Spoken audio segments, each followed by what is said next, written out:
You know, comics are haiku, movies are sagas, or really long poems. And the interesting thing to me about comics and what's giving them more and more energy is the changing way that we do layouts, the changing way the pages are laid out. And because when you turn the page, each time you turn the page, you enter potentially a completely new world.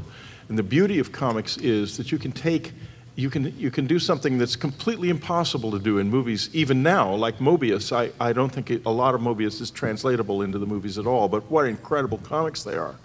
And they capture the imagination, and they take you to places that you can't go, that nobody can ever go. And that's really exciting, and a good horror comic can take you in the same kinds of directions as well, if you let it. A movie is to an extent limited because you can get beyond the edge of believability in a movie because of the fact that the people in it are ultimately human beings. The great horror animated movies have never been made.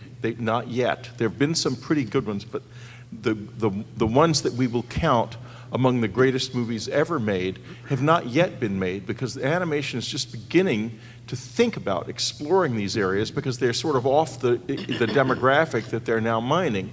But that demographic will change and will grow up. And when it does, there's going to be a whole different relationship between comics and movies than there is now. It's a very exciting time to be involved in both fields because there's so much happening and so much changing all the time. I will not give him the microphone this time. Well, one thing that I think is very different between movies and comic books is just the way that a movie is released. Even if it's an independent, it has to reach such a wide audience that you really have to make it something that is going to appeal to as many people as possible, and particularly people that go to and buy movies.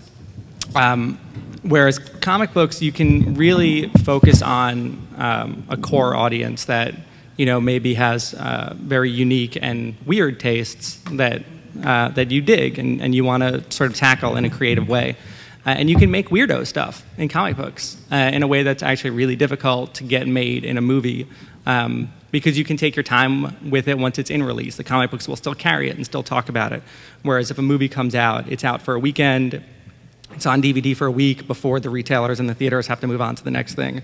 So you can do something that's really offbeat and strange in a comic book and let the audience for that discover it over the course of years instead of trying to get the largest audience on the planet possible to all see it on one weekend. And that's really exciting from a creative point of view. Yeah, I think another difference is with movies. I think they're very visually scary. But with comic books, which I think is great about them, is that I think they're more psychologically engrossing and frightening because the dialogue basically leads you in a certain direction, and since the pacing is different, you get to think about what the author, in the direction he wanted you to go.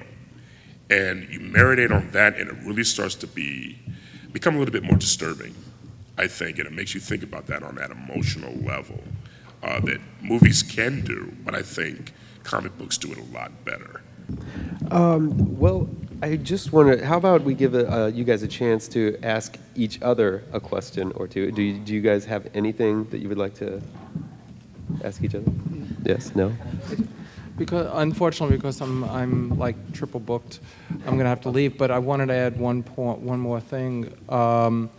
Movies, 50 people can go into a movie, and you're gonna have exactly the same thing. You're gonna be seeing the images that are being sent to you in a passive way because it's being shown to you. Books and comics are just one part of books, whether it's novels, short stories, or a comic book, is something that you have to do. You have to bring yourself into it. Even though the pictures in a comic book are being shown to you, the voices are in your head. You're creating the characters in many ways. Comics, more or less, are told in between the panel borders. And you are making the link between events and scenes, which means you are bringing your background into it the same way you do to a novel or to a short story. And that means that everybody who reads a horror story in a comic or any type of story in a comic is participating in the actual story. They're making up a lot of that story. And you could create images in your own mind based on how you hear the people speaking and those little things between the panel borders, because you have to read into it. Again, the same way you read into a novel. And I think that's why the greatest horror comics have yet to be done, because we need to play more on letting the reader participate and create. Movies are always, and I love movies, so I'm not putting it down in the slightest, but movies are always pretty passive. You are just being shown it. You're sitting in your chair. Hopefully you're in a movie theater where you're reacting with several hundred other people. If you're at home watching it on DVD, it's not going to have the same scare factor, but if you're reading, you're forcing yourself to participate, and you can get far more scared that way alone. Movies are a great thing when you're in an entire crowd, but comics are interactive in that you have to participate, otherwise you can't read the story. And movies, you don't have to participate in at all. Anyway, thank you very much. Thanks, Mark. Thank you. The legendary Marv Wolfman, thank you very much. Thank you. Well, then, I actually have a question for the panel then, because the way we've been talking, I think everybody kind of is like, yeah, comics are way awesome, but how come comics sell like shit? And everybody goes to see movies, and movies are huge. Well, that's called distribution. You want the honest answer? It's called distribution. It's definitely just like, because it is true that it is more creatively freeing, and we all know that, and I think you guys all know that, but it's like, yeah, but every time I say I do comics, and they go, well, is it being made into a movie? It's like no one really cares unless it's fodder for a movie. Right. Is that not true? I mean, you know, you think that's it? I'm just curious as to why. It is true, and it's affecting the way creative people think about comics. Because if you're going to do a comic, if there's no chance of it being a movie, the question is, you know, are you going to get down to the point where you're eating like 3 grains of rice a day, or maybe less? Or exactly where are you going to live? What kind of cardboard box will you be living in? And so, yeah, I mean, when I start to think about a graphic novel or a comic idea, I immediately reject it if it can't be made into a movie. If I think it can't be made into, and I think everybody does. I mean, I wish that wasn't true. It is true. But I know it's true, but I wish it wasn't too, because there's so much we could do. That's why I was talking earlier about animation, because I think that might be an avenue that would where movie imagination and comic imagination could come together more than they actually do now. You know, I think it could be very exciting to go in that direction with movies. Do you want to do that? We can take this to sort of the practical level if you want, at some level. We're all friends in the room, right? We all trust each other. I'll let you in on a dirty secret, okay? I was a studio buyer for nearly a decade. I know that system well.